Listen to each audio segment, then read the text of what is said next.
morning, students. We had completed our interstate disparities topic, and the next topic is global poverty scenario. But I am not going to teach you this topic because this topic is deleted from your course.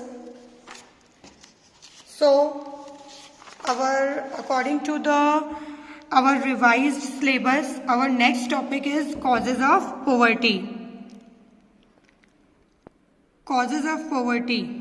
In Hindi, it means गरीबी के कारण. There are 5 reasons given to you in your book which reflects why poverty cause or why poverty is in India. From where does this poverty starts or what is the cause of poverty? Is the same thing. The first point which you know about the cause of poverty is low level of economic development under the British colonial administration. In these 3 lines, low level of से लेकर administration. Okay, this is the first cause of poverty. Now understand it. Low level of economic development means economic development का कम होना. किस समय में? British colonial administration के समय में. जब अंग्रेज हमारे यहाँ पर रूल कर रहे थे तब उन्होंने हमारी सारी इंडस्ट्रीज़ को डिस्ट्रॉय कर दिया. हमारी जितनी भी हैंडीक्राफ्ट इंडस्ट्रीज़ थी, जैसे कि हम जो हाथ से बुन करके बनाते थे या वो सारी इंडस्ट्रीज़ ब्रिटिशर्स ने डिस्ट्रॉय कर दी और नई इंडस्ट्रीज जिसके अंदर हम आगे चल करके बहुत अच्छा कर सकते थे उन्हें डिस्करेज कर दिया, यानी उन्हें भी आगे नहीं बढ़ने दिया. मतलब जो जिनकी ग्रोथ हो सकती थी उन्हें भी रोक दिया और जो ऑलरेडी अच्छी चल रही थी उन्हें बंद ही कर दिया. तो पहला कारण क्या हुआ? Low level of economic development. और उसकी वजह से क्या हुआ कि जब हमारी इकोनॉमिक डेवलपमेंट ही पूरा नहीं होगा तो ऑब्वियस है कि वो किसका कारण बनेगा? पॉवर्टी का. और हमारी बढ़ती जनसंख्या भी एक फैक्टर हो गया इसी के अंदर कि एक तो इकोनॉमिक ग्रोथ कम है, ऊपर से हमारी जनसंख्या बढ़ती जा रही है. तो बढ़ती जनसंख्या को क्या चाहिए? बढ़ता रिसोर्सेज चाहिए जो कि हमारे पास अवेलेबल नहीं था. The failure at both the fronts, promotion of economic growth and population control परपेचुएटेड the cycle of poverty. और इसके चलते हम एक ट्रैप में फंस गए कि इस पॉवर्टी की ट्रैप से बाहर कैसे आएँ. This is the reason. Second reason देखिए, हमारे यहाँ पर ग्रीन रेवोल्यूशन आया था इरिगेशन के अंदर, ठीक है, एंड वो बहुत अच्छा रहा और बहुत सारे स्टेट्स के अंदर ग्रीन रेवोल्यूशन की वजह से पॉवर्टी ख़त्म भी हो गई, ठीक है. लेकिन कुछ स्टेट्स ऐसे भी थे जहाँ तक ग्रीन रेवोल्यूशन नहीं पहुँच पाया, और जहाँ पर ग्रीन रेवोल्यूशन नहीं पहुँच पाया वहाँ के जो स्टेट्स हैं वो अपने आप को पॉवर्टी से बाहर नहीं निकाल पाए. अब बहुत सारे लोग जिनको गांव के अंदर काम करने को नहीं मिल रहा था, एग्रीकल्चर नहीं था क्योंकि वो लैंडलेस फार्मर्स थे, तो उन्होंने माइग्रेट किया कहाँ पर? शहर की तरफ, ये सोचकर कि इंडस्ट्रीज़ में उन्हें जॉब मिल जाएगा. लेकिन unable to find proper jobs. लेकिन जो लोग प्रॉपर जॉब्स नहीं मिल पाई जिनको, क्यों? क्योंकि इंडस्ट्रीज़ भी इतनी जॉब नहीं दे पा रही थी लोगों को. जितनी तादाद में जॉब सीकर्स थे उतनी तादाद के अंदर जॉब्स अवेलेबल नहीं थी. तो जो लोग शहर पहुँचे जॉब की तलाश में, उन लोगों ने वहाँ पर जो काम भी मिला छोटा बड़ा सब काम किया. कुछ लोग वहाँ पे रिक्शा पुलर्स बन गए, कुछ लोग वहाँ पे कंस्ट्रक्शन साइट्स पे काम करने लगे, कुछ लोग वहाँ पर बड़े पैसे वाले लोगों के घर के ऊपर डोमेस्टिक सर्वेंट्स बन गए. तो मतलब जिसको जैसा काम मिला उन्होंने वैसा वहाँ काम किया. लेकिन आप भी जानते हैं इन सारे छोटे मोटे कामों से एक मीगर सी इनकम होती है, और एक बहुत ही स्मॉल अमाउंट ऑफ इनकम होने की वजह से वो लोग गरीब के गरीब ही रह गए, क्योंकि वहाँ पर रहने का खर्चा भी बहुत ज़्यादा होता था. तो सिटीज़ के जो आउटस्कर्ट्स एरिया होते हैं, बाहरी जो एरियाज़ होते हैं, स्लम एरियाज़, वो वहाँ पर रहने लगे. और स्लम एरियाज़ में भी जैसे कच्चे घर होते हैं, खाने पीने को भी जैसे मतलब बहुत ही एक टाइम का मिल गया या कभी 2 टाइम का भी मिला, तो बहुत वेल न्यूट्रिशन वाला फूड नहीं होता था, ठीक है. इतने छोटे अमाउंट में वो सिर्फ सर्वाइव ही कर पा रहे थे. तो ये भी एक कारण था कि ग्रीन रेवोल्यूशन सब जगह नहीं पहुंच पाया और इस वजह से लोग माइग्रेट होना पड़ा उन लोगों को। माइग्रेशन मतलब एक जगह से दूसरी जगह पलायन करना, मीन्स लोग मूव होने लगे विलेजेस से टाउन की और विलेजेस से सिटीज़ की और टाउन्स की और इंडस्ट्री जॉब पाने के उस इच्छा से, लेकिन उन्हें वो वहाँ पर नहीं मिल पाई, उस लेवल की नहीं मिल पाई जितनी लेवल में हमारी पॉपुलेशन ग्रो कर रही थी। तो इस वजह से लोगों को क्या करना पड़ा, छोटे मोटे काम भी करने पड़े। तो ये दूसरा तीसरा कारण हो गया। अब देखिए ह्यूज इनकम इनइक्वालिटीज, देखिए जो पुअर्स और रिच के बीच का जो गैप है वो बढ़ता चला गया, रिच और रिच हो गए और पुअर और ज़्यादा पुअर हो गए। One of the major reason for this is the unequal distribution of land and other resources. और ये जो इनकम डिस्पैरिटीज है, इनकम इनइक्वालिटीज है, वो है किस वजह से, अनइक्वल डिस्ट्रीब्यूशन ऑफ लैंड की वजह से। किसी को तो लैंड मिल गई, किसी को लैंड नहीं मिली, तो जो लैंडलेस लेबर है वो तो हमेशा गरीब के गरीब ही रह गए, ठीक है, और लैंड का सदुपयोग नहीं हो पाया। Despite many policies, we have not been able to tackle the issue in a meaningful manner. इतनी सारी स्कीम्स और पॉलिसीज होने के बावजूद भी हम उसे एक ढंग के तरीके से इस इशू को हैंडल नहीं कर पाए, टैकल नहीं कर पाए। देखिए जितनी पॉपुलेशन थी ना हमारे देश की, है एक्चुअली थी क्या, है भी, उस अकॉर्डिंग लैंड को डिस्ट्रीब्यूट कर भी देते तब भी उसका कोई फ्रूटफुल रिजल्ट नहीं आता, क्योंकि जिस नंबर से या जिस ग्रोथ रेट से हमारी पॉपुलेशन बढ़ रही है, हम हमारी ज़मीनों को कितना भी बांट लेते, एक ह्यूज हमारे को उसका जो है प्रोडक्शन नहीं मिल पाता, और उसकी वजह से हम क्या होते, इस ट्रैप के अंदर फंसे ही रहते। नेक्स्ट आता है हमारा कॉज। देखिए सबसे पहले हमने low level of economic development cause पढ़ लिया। सेकेंड हमने देख लिया माइग्रेशन एक टॉपिक, ठीक है, हमने देख लिया कि ग्रीन रेवोल्यूशन हर जगह नहीं पहुंचा और उस वजह से जो जॉब अपॉर्चुनिटीज़ है वो उस लेवल में क्रिएट नहीं हो पाई, ठीक है, बहुत सारे स्टेट्स के अंदर, इसलिए वो गरीबी से बाहर नहीं आ पाए, ठीक है। फोर्थ रीजन हमने देखा ह्यूज इनकम इनइक्वालिटीज, और ये इनइक्वालिटीज किस वजह से है, ये अनइक्वल डिस्ट्रीब्यूशन ऑफ लैंड की वजह से, या फिर प्रॉपर यूज नहीं हो पाना लैंड का उस वजह से। नाउ मैनी अदर सोशल या फिर socio cultural and economic factors, देखिए बहुत सारे सामाजिक सांस्कृतिक रीजंस भी हैं पॉवर्टी के, जैसे कि हमारे यहाँ पर समाज के अंदर बहुत सारे ऐसे रिचुअल्स हैं जो बगैर काम के हैं, लेकिन फिर भी रिचुअल्स या ट्रेडिशंस के नाम पर उन्हें आज भी किया जाता है। फॉर एग्जाम्पल शादी के अंदर डाउरी की प्रथा चलती आ रही है, यानी दहेज की।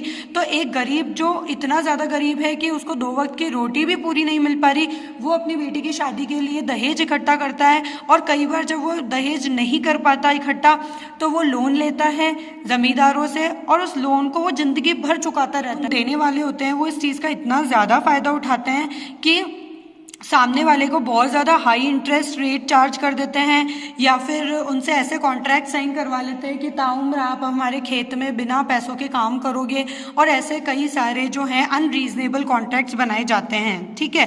तो ये एक कारण हो गया। एक एग्जांपल और देती हूँ, जैसे मान लीजिए किसी के यहाँ मृत्यु हो गई, तो मृत्यु भोज होता है गाँव के अंदर। अरे मृत्यु हुई है किसी के घर में, कोई बहुत सेलिब्रेशन थोड़ी है जो खाना करे, लेकिन फिर भी ये प्रथा चलती आ रही है और लोगों को ये निभानी पड़ती है, क्योंकि इस समाज में रहना है तो आपको ये करना पड़ेगा। उनके ऊपर एक जबरदस्ती एक जोर आ जाता है, एक प्रेशर आ जाता है, उस वजह से उनको क्या करना पड़ता है, खर्चा करना पड़ता है, जिसके लायक वो होते भी नहीं है, लेकिन फिर भी उनको करना पड़ता है, चाहे उन्हें उधार लेना पड़े, चाहे उनको अपने आप को गिरवी रखना पड़े, घर को गिरवी रखना पड़े, उनको ये खर्चा करना पड़ता है। तो ये भी क्या है, अनरीजनेबल बर्डन है, सोशियो कल्चरल या फिर इकोनॉमिक फैक्टर्स भी किसके ऊपर, गरीब लोगों के ऊपर, और इसकी वजह से क्या होता है, गरीबी और बढ़ती जाती है। तो these are the causes of poverty. I hope आपको समझ में आया होगा। देखिए पॉवर्टी क्या होती है, पॉवर्टी किस तरीके से लोगों को अफेक्ट करती है, पॉवर्टी के क्या क्या रिलेटेड फैक्टर्स हैं, क्या क्या इश्यूज उससे पैदा हो सकते हैं। उसके बाद हमने देखा कि पॉवर्टी का क्या कारण है। अब हम ये देखेंगे इस पॉवर्टी को ख़त्म कैसे किया जाए, या फिर क्या स्कीम्स या क्या स्टेप्स लिए गए इंडियन गवर्नमेंट द्वारा इस पॉवर्टी को इरेडिकेट करने के लिए। This is the most important topic. Okay, so वो पुअरेस्ट ऑफ पुअर के अंदर आती है। अगर कोई फैमिली पुअर है तो उसके अंदर भी कुछ लोग होते हैं जो ज़्यादा ही पॉवर्टी को फेस करते हैं। इसी वजह से इस स्कीम के अंदर 1/3 जो जॉब्स हैं वो किसके लिए रखी गई, औरतों के लिए रखी गई। The average wage has increased from 65 in 2006-07 to 132 in 13-14।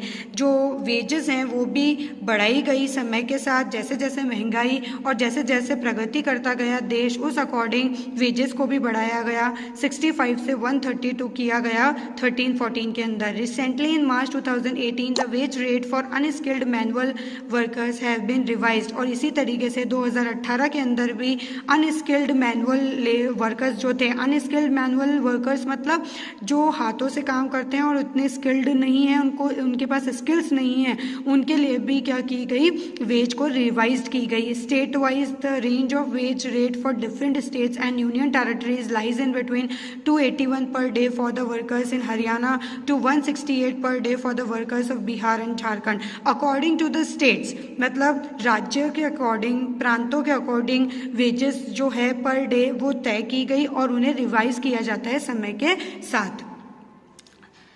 Prime minister रोजगार योजना जो कि सेकेंड स्कीम है गवर्नमेंट द्वारा चलाई गई, is another scheme which was started in 1993। Underline कर लीजिए, ये जो योजना है 1993 के अंदर शुरू की गई। The aim of the programme is to create self employment. इसके पीछे जो सरकार का एम है वो क्या है, लोगों के अंदर सेल्फ एम्प्लॉयमेंट अपॉर्चुनिटीज अवेलेबल करवाना, मतलब वो खुद से रोजगार हो जाएं, किसी और के भरोसे या किसी और के यहाँ जाकर के जॉब ना करे, बल्कि अपनी स्किल्स को इस तरीके से डेवलप करे कि वो सेल्फ एम्प्लॉयड हो जाएं। For educated unemployed youths in rural areas and small towns, जो कि एजुकेटेड लोग तो हैं लेकिन अनएम्प्लॉयड हैं, उनके पास नौकरी नहीं है, काम नहीं है करने को, क्योंकि वो गाँव में रहते हैं, तो वहाँ पर उनको मतलब इस तरीके से तैयार किया जाए कि वो सेल्फ एम्प्लॉयड हो जाए। They are helped in setting up small businesses. सरकार ने बहुत मदद करी कि वो अपने छोटे बिजनेस सेटअप कर सकें या फिर अपनी छोटी इंडस्ट्रीज वहाँ पर डाल सकें। फाइनेंशियली भी इसके अंदर सरकार ने बहुत सारी हेल्प करी है लोगों की। Rural employment generation programme third scheme है, वॉज लॉन्च्ड इन 1995।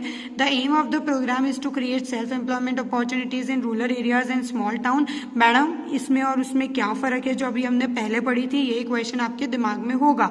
बिल्कुल आगे पढ़ते हैं, आपको सब चीज़ें क्लियर होती जाएगी। A target for creating 25 lakh new jobs has been set for the programme under the 10th 5-year plan. देख लिया आपने फ़र्क, उसके अंदर लोगों को बिजनेस करने में, इंडस्ट्रीज डालने में सरकार ने हेल्प करी ताकि सेल्फ एम्प्लॉयड हो सके लोग, है ना, खुद का कुछ बिजनेस वगैरह ओपन कर सके, ठीक है। और इसके अंदर क्या था, जॉब क्रिएट करने की बात करी है कि a target for creating 25 lakh new jobs create करेगी सरकार, has been set up for the programme under the 10th 5-year plan. 10th 5-year plan में सरकार का ये एम था कि हम 25 लाख नई जॉब्स जो हैं वो लोगों के सामने रखेंगे ताकि लोग क्या कर सके, उसे ग्रैब कर सकें। स्वर्ण जयंती ग्राम स्वरोजगार योजना was launched in 1999. The program aims at bringing the assisted poor families above the poverty line by organizing them into self-help groups through a mix of bank credit and government subsidy. Yes, वो लोग जो below poverty line है, वो families जो बहुत ज़्यादा poverty से लड़ रही हैं या टारगेट हो रही हैं poverty का, उन्हें किस तरीके से poverty line के ऊपर लाया जाए। तो कई सारे सेल्फ हेल्प ग्रुप बनाए गए। अब आप बोलेंगे सेल्फ हेल्प ग्रुप क्या होता है, देखिए हर एक इंसान के पास एक बहुत ही मीगर सी सेविंग है। मान लीजिए हर एक फैमिली जो गरीब है वो सिर्फ 100 रुपया बचा पाती है या 50 रुपये 25 रुपये बचा पाती है सेविंग्स के नाम पर, ठीक है। लेकिन अगर जैसे ये इंडिविजुअल है, अलग अलग हैं, तब तो क्या है कि ये इनकी जो सेविंग्स है वो बहुत ही क्या है, मीगर सा अमाउंट है और कोई किसी काम का नहीं है देखा जाए तो। लेकिन अगर यही फैमिलीज आपस में हाथ मिला ले, ग्रुप बना लें, ठीक है, सेल्फ हेल्प ग्रुप, जैसे मान लीजिए 150 औरतें मिलकर के ग्रुप बना लेती है और 25-25 रुपये मान लीजिए सब जोड़ती हैं, तो एक बड़ा सा अमाउंट तैयार हो जाएगा। मान लीजिए इसको हम समझते हैं कि 100 रुपये हर एक औरत बचा रही है, ठीक है, और ऐसी 10 औरतें हैं तो वो एक ग्रुप बना लेती है, तो 10 × 100 कितना हो गया, 1000 रुपीज़। तो that is enough for any of the small work. जैसे मान लीजिए कोई उनमें से कोई एक है जो किसान है, मतलब खेती करते हैं, खुद का लैंड है, पर उसके पास बीज खरीदने के लिए रुपए नहीं है, 100 रुपये इज़ नॉट इनफ, तो वो क्या करेगा, सेल्फ हेल्प ग्रुप जो है उसके अंदर मेंबर बन जाएगा और वहाँ से जो ये 1000 रुपया है वो उठा लेगा, ठीक है। मैं ये in detail self help group अभी नहीं बताऊंगी, 10th के अंदर आएगा।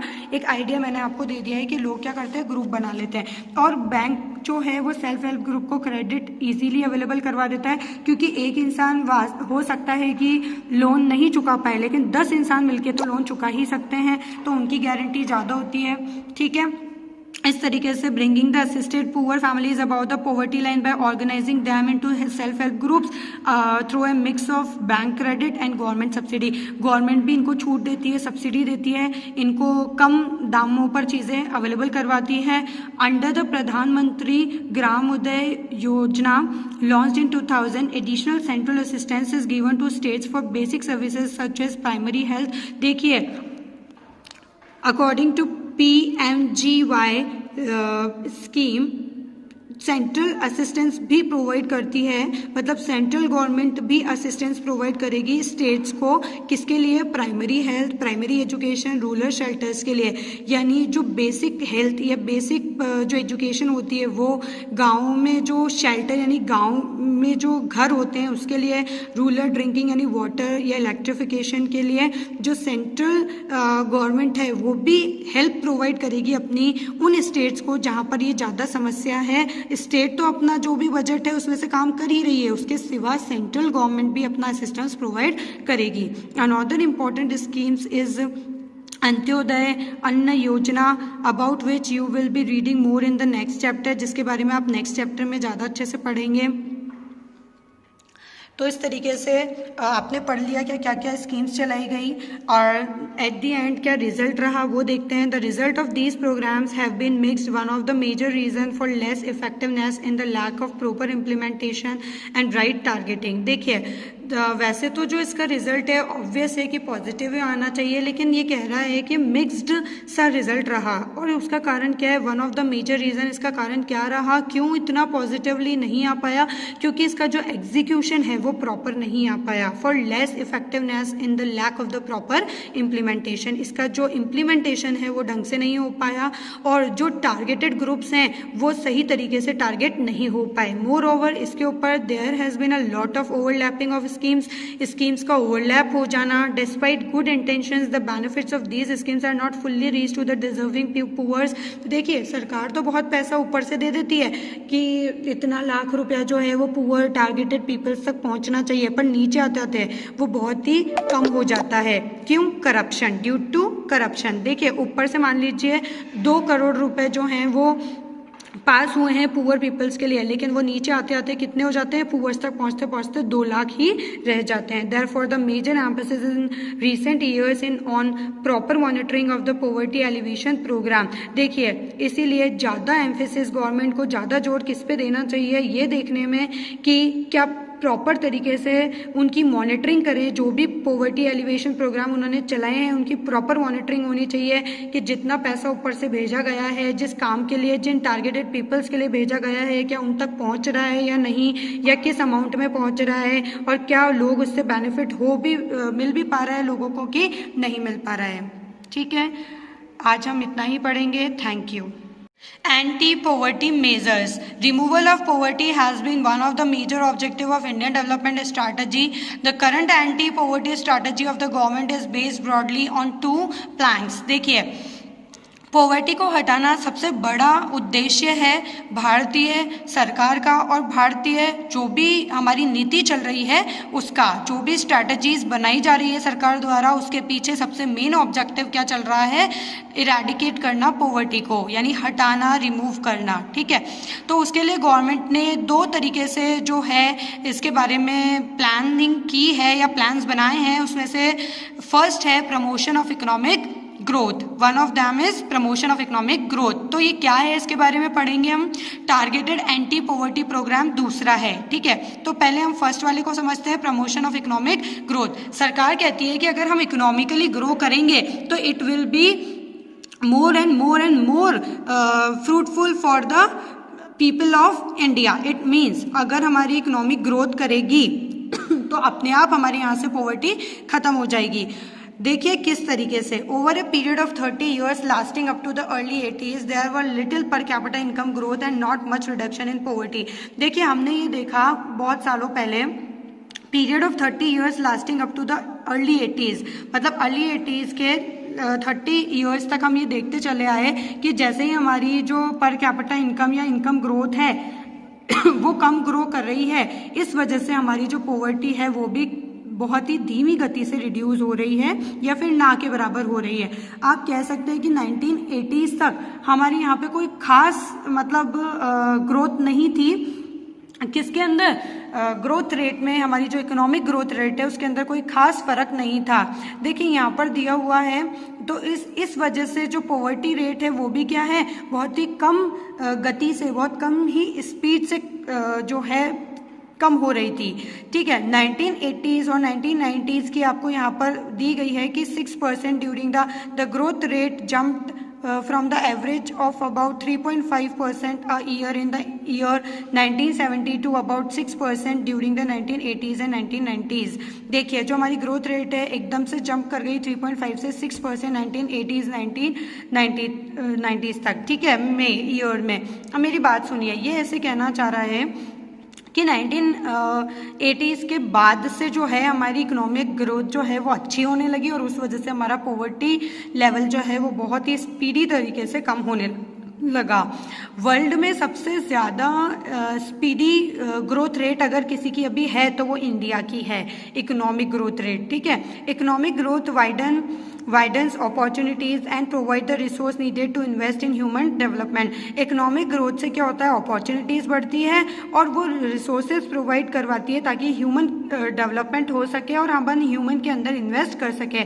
This also encourages people to send their children including the girl and the.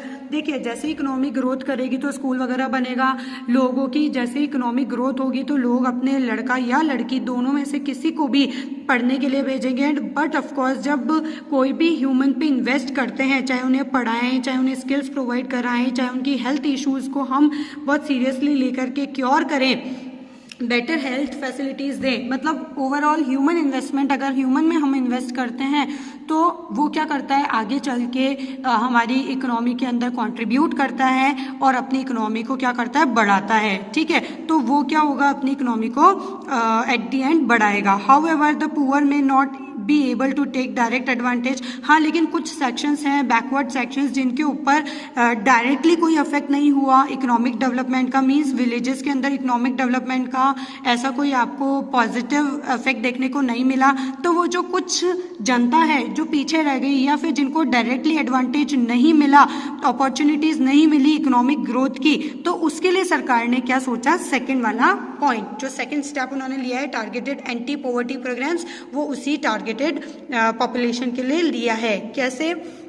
In these circumstances, there is a clear need for targeted anti-poverty program। जो circumstances और situations हम देख रहे हैं कि कुछ लोग हैं जिन्हें डायरेक्ट प्रॉफिट नहीं मिल पा रहा इकोनॉमिक ग्रोथ का, उनके लिए क्या किया जाए। ठीक है, तो उनके लिए टारगेटेड एंटी पॉवर्टी प्रोग्राम्स चलाए गए। Although there are so many schemes which are formulated to affect the poverty directly और indirectly, some of them are worth mentioning. देखिए बहुत सारे स्कीम्स चलाई गई गवर्नमेंट द्वारा, बहुत सारी स्कीम्स बनाई गई ताकि डायरेक्टली और इनडायरेक्टली जो है पॉवर्टी को वो अफेक्ट करे और पॉवर्टी खत्म हो सके उस टारगेटेड ग्रुप के लिए, जिसमें से कुछ ऐसी स्कीम्स है जो यहाँ पर मेंशन करना ज़रूरी है क्योंकि वो ज़रूरी है आपके ध्यान में आना, आपके कंसिडरेशन में आना। Mahatma Gandhi national rural employment guarantee act 2005, उनमें से एक है Mahatma Gandhi national rural employment 2005। देखिए क्या है इसके अंदर, इस स्कीम के अंदर क्या था, to provide 100 days of wage employment to every household to ensure livelihood security.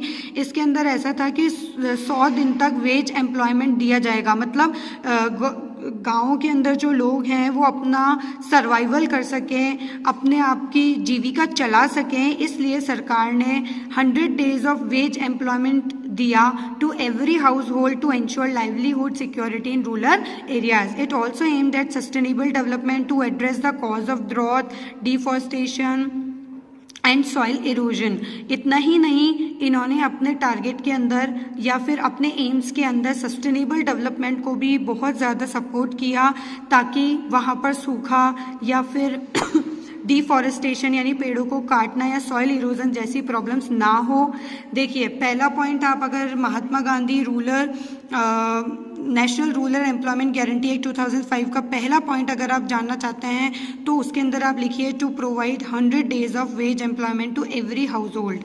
Second point आप लिखेंगे 1/3 of the propose jobs have been reserve for women. Second जो इम्पोर्टेंट इस स्कीम का पॉइंट है वो है कि 1/3 जॉब्स जो हैं इसके चलते किसको दी जाएगी, किसके लिए रिजर्व की हुई है, वुमेन्स के लिए, यानी औरतों को भी जॉब्स जो हैं वो प्रोवाइड होगी इस स्कीम के चलते। The scheme provided employment to 220 crore person days of employment to 4.78 crore households. The share of SC, ST women person days in the scheme are 23%, 17% and 53% respectively। देखिए इस जो शेयर है इस स्कीम का वो किस अकॉर्डिंग डिस्ट्रीब्यूटेड है, वो आपको percentage wise SC, ST womens का दिया हुआ है। मतलब वो वल्नरेबल ग्रुप जो कि पुअरेस्ट ऑफ द पुअर माना जाता है। हमने देखा था कि वुमेन्स जो है